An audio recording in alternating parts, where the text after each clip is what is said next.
जो आपका सवाल है कि हुकूमत अब भी पूरी उम्मीद है कि हम नंबर गेम पूरा कर लेंगे, मेरा ख्याल है कि अब हुकूमत ने अपने अमल से ये साबित कर दिया है कि उनके ये तमाम दावे झूठ थे, लग़्व थे, बेबुनियाद थे।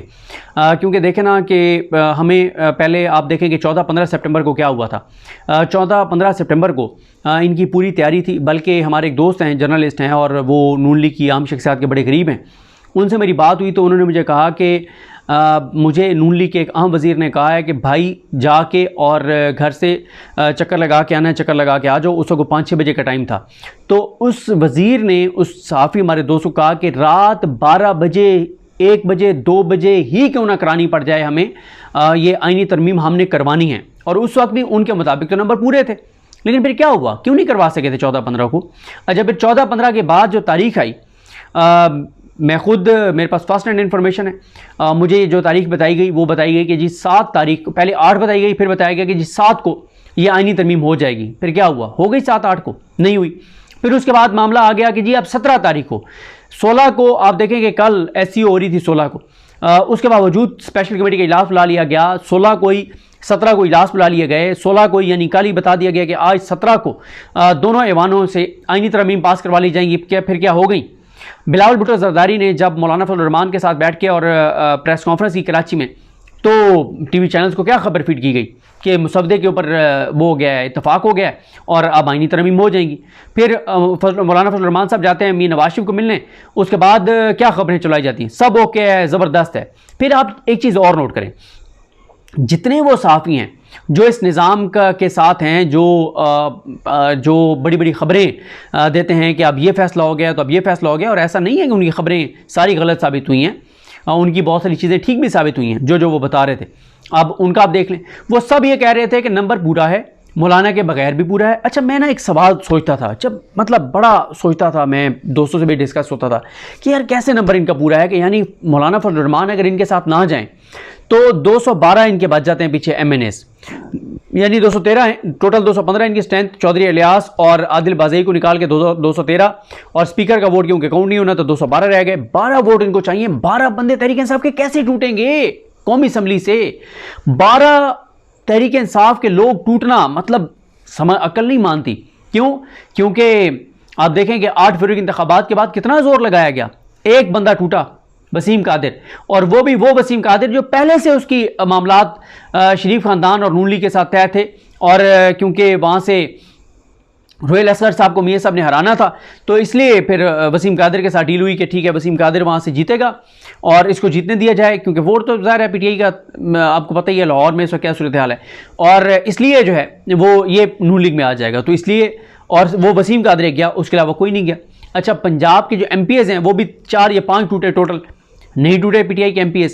तो उस वक्त जब पूरा जोर लगाया गया, और मतलब उस वक्त ये लग रहा था कि बस ये हुकूमत 5 साल के लिए बन रही है, तो उस वक्त अगर सिर्फ एक वसीम कादिर टूटा था, तो अब तो फिर हालात आपके सामने हैं कि टोटल कितनी गेम रह गई है। आज 17 को निकाल दें, कितने दिन रह गए? 18, 19, 20, 21, 22, 23, 24, 7 दिन उंगलियों पे गिने जा सकते हैं। 7 दिन, ठीक है, 7 दिन आपने गुजारने हैं, क्योंकि 24 को मंसूर अली शाह साहब का नोटिफिकेशन करना ही करना पड़ जाएगा, और 25 काजी फाइज ईसा की जबर का, फस्तायत का, बर्बरियत का आखिरी दिन है, तो 7 दिन आपने गुजारने। तो अब कैसे जो है वो टूटेंगे? बड़ा वाज़ेह है इनके पास नंबर गेम नहीं है। बड़ा वाज़ेह है कि मौलाना साहब के बगैर ये आईनी तरमीम नहीं कर सकते। सर, मौलाना साहब इनके साथ हों भी तो फिर भी इनको PTI के 4 वोट तोड़ने हैं। मौलाना साहब साथ हों भी तो PTI के 4 MNAs तोड़ने हैं इन्होंने, और 2 इन्होंने सेनेटर तोड़ने हैं।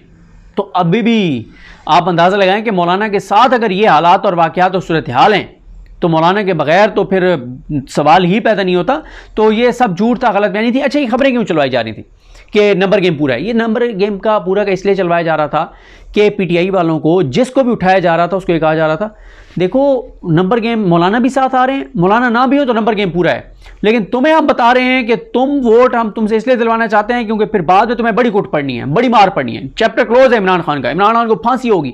और ये क्यों कहा जा रहा था? उनको ये मुसवदा दिखाया जा रहा था कि मिलिट्री कोर्ट बन रही है इमरान खान के लिए, मियां नवाज शरीफ और पीपल्स पार्टी इत्तफाक कर गए हैं, ये होना ही होना है, तुम भी मिलिट्री कोर्ट में जाओगे, डराया जा रहा था। 9 मई के बाद भी तो PTI से जो जिन लोगों को छुड़वाई गई उनको इसी चीज़ पे छुड़वाई गई ना, कि सियासत छोड़ दो, पीटीआई छोड़ दो, या मिलिट्री कोर्ट के लिए तैयार हो जाओ। और मिलिट्री कोर्ट, और खौफ भी बहुत ज़्यादा था उस वक्त कि मिलिट्री कोर्ट में जो जाएगा बहुत ज़्यादा हालात और सूरत हाल ख़राब होगी। तो इस पे बड़े लोगों ने पीटीआई छोड़ी थी मिलिट्री कोर्ट वाली बात पर।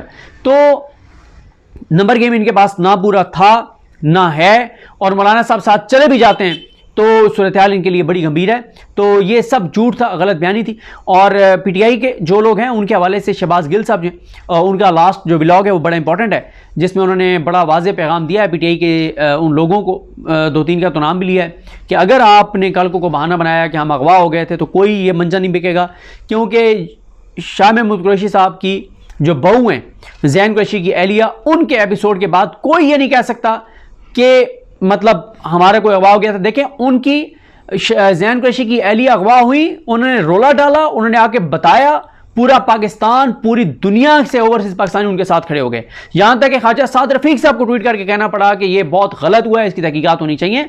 जो खड़ा हो जाएगा उसके साथ पूरा पाकिस्तान खड़ा हो जाएगा। बाद में ये सिर्फ झूठ, बकवास, लग बात होगी। ये एक प्रोपेगेंडा ये करेंगे कि मेरी बहन उठा ली थी, मेरी बेटी उठा ली थी, मेरा फलाना उठा लिया था, मेरा फलाना। ये झूठ होगा, बकवास होगा।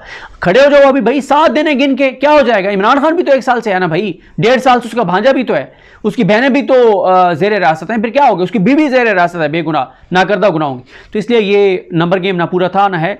और अभी तक ये भी मैं आपको बता दूं कि असल मुसवदा किसी के पास नहीं है, और असल मुसवदे के सामने आने पे पता चलेगा कि क्या चीज़ें कैसे हैं। और मियाँ साहब जो हैं वो बहुत परेशान हैं, बहुत उनको सुबकी का सामना करना पड़ा है मियाँ नवाज शरीफ को, क्योंकि मियाँ नवाज शरीफ तो 4 चीज़ें चाहते थे जो नहीं हो रही। काजी फाइज ईसा को वो चीफ जस्टिस पाकिस्तान बरकरार रखना चाहते थे 3 साल मजीद, नहीं हो सका। ये नहीं हो सकता तो फिर मियाँ साहब आईनी अदालत बना के काजी फाइज को मुसल्लत रखना चाहते थे, नहीं हुआ। मियाँ साहब मिलिट्री कोर्ट्स बना के इमरान खान को मिलिट्री कोर्ट में ट्रायल, और पीटीआई के 79 लोगों को, आम पाकिस्तानी शहरियों की मिलिट्री कोर्ट ट्रायल चाहते हैं, वो भी नहीं हो रहा। मियाँ साहब 6 जजेस के हवाले से उनके ट्रांसफ़र चाहते हैं, वो भी नहीं हो रहा। तो फिर आप बताएं ना कि फिर बच क्या गया है। तो ये सबसे ज़्यादा शर्मिंदगी, रुसवाई, पसपाई शरीफ ख़ानदान के लिए है, जो अपने इक़्तिदार के लिए, मफाद के लिए, करप्शन के लिए, लूट मार के लिए जो पाकिस्तान को अनारकी, क्योस, खाना जंगी की तरफ झोंकना चाहते थे। लेकिन आपके सामने है कि इसमें मियाँ साहब को बुरी तरह से शिकस्त फाश हुई है। और अभी तो पार्टी शुरू हुई है, अभी तो गेम शुरू हुई है, अभी तो आगे बहुत इंटरेस्टिंग चीज़ें होने वाली हैं, बहुत ज़बरदस्त चीज़ें होने वाली हैं। अभी तो मैं आपको कह रहा हूँ कि अभी तो आप देखें, जो चीज़ें ये करना चाह रहे हैं, अगर ये ना हुई तो ये हुकूमत ताश के पत्तों की तरह बिखर जाएगी। और एक और इतला दे दूँ, कुछ जगहों से कहा गया है कि अगर आर्टिकल 8 में तरमीम नहीं होनी तो फिर हमें क्या, ये आपका मसला है, काजी फाइज ईसा और फलाना फलाना, हमें कोई मसला नहीं है। तो मुझे लगता है कोई बड़ा ट्विस्ट भी आ सकता है। लेकिन सबसे बड़ी जीत और फतह तो यह है जिसको पाकिस्तान के लोगों को सेलिब्रेट करना चाहिए कि काजी फाइज ईसा जो हैं वो ना चीफ जस्टिस पाकिस्तान के तौर पर बरकरार रह रहे हैं, ना काजी फाइज ईसा साहब जो हैं वो आप कहिए कि ना काजी साहब आईनी अदालत के सरबराह आ रहे हैं। तो ये एक वो चीज़ है जिसको हर पाकिस्तानी को, जो पाकिस्तान के साथ सिंसियर है, हर मुहिब वतन पाकिस्तानी, हर गैरतमंद पाकिस्तानी को सेलिब्रेट करना चाहिए, अल्लाह का शुक्र अदा करना चाहिए, नवाफिल पढ़ने चाहिए, सदका देना चाहिए, खैरात करनी चाहिए कि अल्लाह ताला ने पाकिस्तान को बहुत बड़े सहने से बचा लिया है। और क्रेडिट अवाम पाकिस्तान को भी जाता है, इमरान खान को भी जाता है, 8 जजेस को भी जाता है, और मौलाना फजल रहमान साहब को तो सबसे ज़्यादा जाता है। बिस्मिल्लाहिर्रहमानिर्रहीम, अस्सलाम वालेकुम। आज 17 अक्टूबर है और दिन है जुमेरात का। बड़ी खबर की तस्दीक हो गई है। पहले हम ज़राए से बात कर रहे थे कि ज़राए से खबरें आ रही हैं, लेकिन अब वाज़े तौर पर बड़ी खबर की तस्दीक हो गई है। और तस्दीक ये हुई है कि आज जो खुसूसी कमेटी का इजलास था उसके बाद ये बात वाज़े हो गई है कि शरीफ ख़ानदान नून लीग को पहली बड़ी शिकस्त हो गई है, और पहले मामले के ऊपर, सबसे बड़े मुद्दे के ऊपर नून लीग को शिकस्त हो गई है। और वो मामला है कि जो काजी फाइज ईसा के लिए जो आईनी अदालत बनाई जा रही थी उसके ऊपर तस्दीक हो गई है कि आईनी अदालत के मुतालबे से मुस्लिम लीग नून पीछे हट गई है। और बड़ी खबर तो ये भी है कि पीपल्स पार्टी जो है वो मौलाना फजल रहमान से इस बात पर इत्तफाक कर गई है कि आईनी अदालत जो है वो नहीं बनाई जाएगी। वो हमारे दोस्त हैं अहमद जंजुआ, जिनको आपको पता ही है कि अगवा किया गया था, और वो काफ़ी दिन अगवा रहे, फिर बाद में उनको इंसदाद दहशतगर्दी की अदालत में पेश किया गया, उन पर दहशतगर्दी का मुकदमा, और पता नहीं उनके ऊपर रॉकेट लॉन्चर और पता नहीं क्लाशनकोफ और किस किस तरह का बारूदी मवाद अहमद जंजुआ के ऊपर डाला गया।